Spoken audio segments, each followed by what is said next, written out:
The film is based on real events. The film is set in November 1984 in the town of Tampa, which is located in Florida.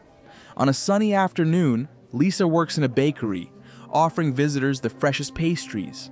The boss asks the girl to work tomorrow in 2 shifts, and she doesn't refuse. In the evening, Lisa finishes work and gets on her bicycle. The girl rides home through the empty streets and remembers how a certain man came into her bedroom, after which he began to molest her. In the afternoon at home, Lisa writes some letter and cries, then goes to the kitchen. The man who came into her bedroom actually lives at her grandmother's house and is dating her. Lisa is on the phone with her sister and says that she is very happy to hear her. Lori replies that she missed her and suggests that the girl move in with them. The girl's mom is against it, as Lisa has moved in with her grandmother to help her. Lori promises the girl that she will persuade her mother and save the girl from the terrible neighbor. Lisa silently hangs up the phone, after which she gets on her bike and goes to work. After her shift, the girl picks up her salary and heads home. The boss says that Lisa is a very valuable employee, as everyone adores her, and says goodbye to her until Monday. The girl is driving home past an industrial area and sees a dark car turn around and start to follow her. Lisa notices that the car stops in the car park, and then the driver attacks her with a gun. The girl asks not to be touched and promises that she will do anything. The criminal drags Lisa into the car and then uses her to fulfill his horrible desires. Having finished, the driver says that the girl can get dressed. Lisa hopes that the nightmare is over, but the criminal ties her hands, blindfolds her, and says that he will take her to a place where they will be more comfortable, and there she will have to do whatever he says. The driver takes the girl to his lair and takes her inside. There, the criminal unties Lisa's hands and tells her that she must undress. The driver then takes the girl into the shower and starts washing her, ordering her to close her eyes even as he removes the blindfold. After the shower, the driver puts the girl on the floor and the horror repeats itself. After that, the criminal puts his shirt on Lisa and ties her hands. After putting the girl to bed, the driver pulls out a gun and puts it to her cheek so that she doesn't forget that she's at his mercy. Lisa tries to calm down and remembers her time with her family at the beach. Suddenly, however, her uncle and aunt, as well as sister Lori, disappear, and she is left alone. The perpetrator asks the girl her name, and she lies that her name is Carol. The driver finds out that Lisa is 20 years old and says that it's a good thing because he doesn't attack children. Crying, the girl asks why the perpetrator is doing this to her. The driver replies to Lisa that they are all just waiting to be used and put in their place. The next day, the grandmother goes to the police and says that 17-year-old Lisa is missing, even though she was supposed to come home from work around 2 in the night. The police come to the girl's mother's house. Lori is in a panic, however. Her mother believes that Lisa has just run away and will be back soon. The grandmother doesn't believe in this version, because her granddaughter has never done this before. Lisa herself, meanwhile, remembers the room her grandmother has prepared for her. However, waking up, the girl again finds herself next to the criminal. Lisa tries to understand him and says that some woman treated him badly, but she is not like that. The girl manages to establish contact with the criminal. The man agrees to untie her hands and brings her water. The police, meanwhile, visits the bakery. The boss says that Lisa was always sad when it was time to go home. Learning that the girl didn't return to her grandmother's house at night, the bakery owner fears that she may have taken her own life. Meanwhile, the criminal is preparing breakfast for Lisa and hears on the news that the teenager is missing. The driver realizes that the girl has lied to him about her age. Lisa apologizes, but the perpetrator silently throws her on the bed. While the driver repeats the horrors over the girl again, she remembers how Lori gave her a plush toy before the move. Lisa asks the perpetrator to take her to the bathroom and get out because she is shy. As the driver leaves, the girl raises her blindfold and looks around. Lisa closes the door and begins to examine the criminal's belongings. Soon the man guesses that something fishy is going on and breaks into the bathroom. Lisa tries to make amends and offers to get the criminal some water as the room is hot. The driver leads the girl to the tap and gives her a glass. Meanwhile, Lisa carefully peeks out from under the bandage and notices several knives in the kitchen, which can be used for escape. At night, the girl carefully gets out of bed and makes her way to the phone. The perpetrator catches Lisa and asks if she wanted to make a mess. This question takes the girl back to when she was asked the same question by her mother. Lisa tried to explain that her grandmother was forcing her to spend the night with her flatmate. In the present, the girl justifies her act by saying that she wanted to call her sick father. Lisa lies that the criminal reminds her of him, for he too is a good man who has been badly wronged. The driver is touched by the girl's story about her sick father, and he hugs her to comfort her.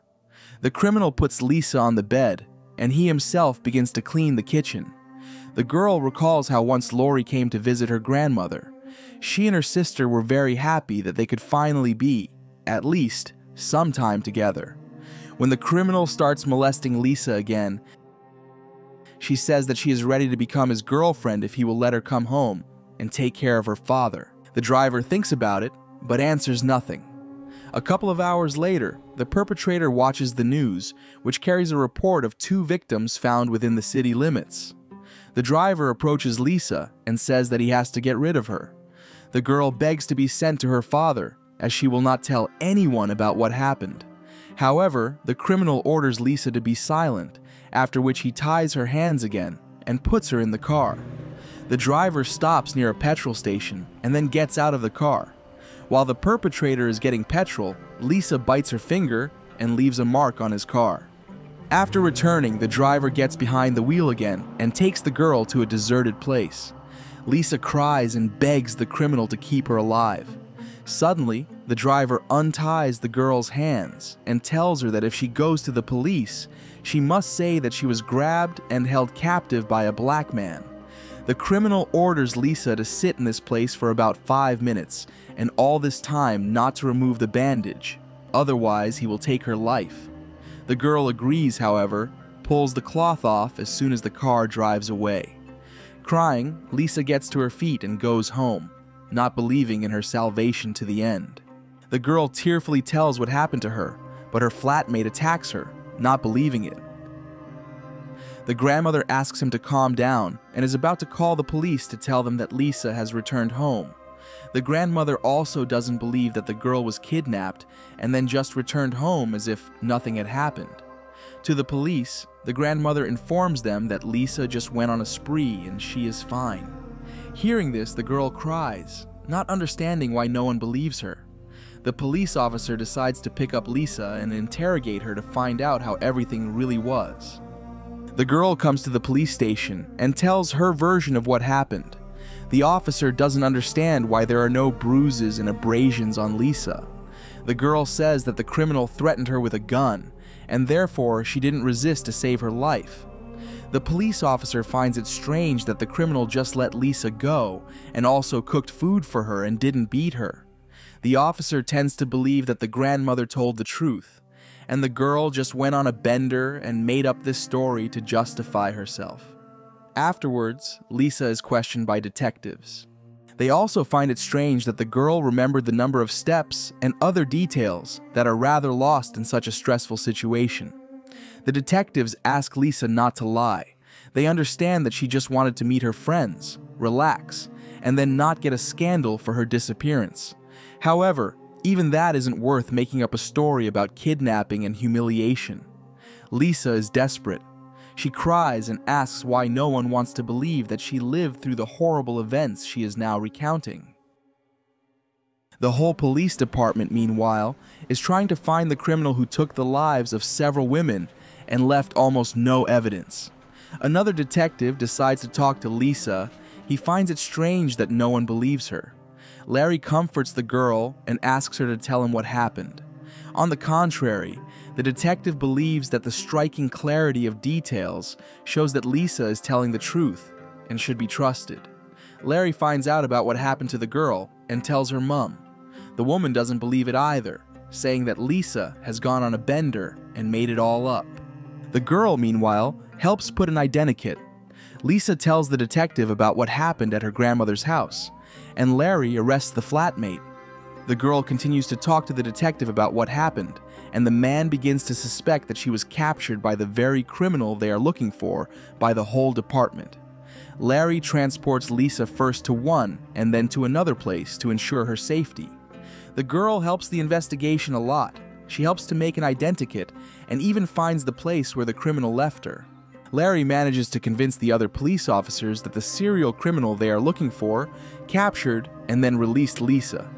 Thanks to the girl's memory and the evidence she deliberately left by the criminal, it will be easier for them to find him and punish him for all the crimes he committed. Lisa recalls that before leaving her, the criminal stopped by a petrol station.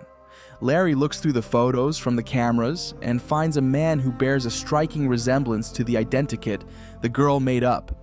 The police stop several similar men, and in one of the photos, Lisa recognizes the kidnapper. The police arrest the criminal and find all the evidence the girl was talking about. Larry tells Lisa about the arrest and says that only thanks to her, many lives will be saved.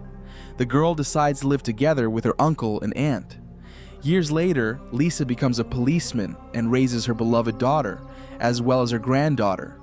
A criminal named Bobby is sentenced to execution, and Lisa continues to be friends with Larry, who believed her and helped her to cope with this terrible station. This is the end of the film. Thank you all for watching this video to the end. Give this video a like. Write in the comments what you think about this film, and see you in new videos.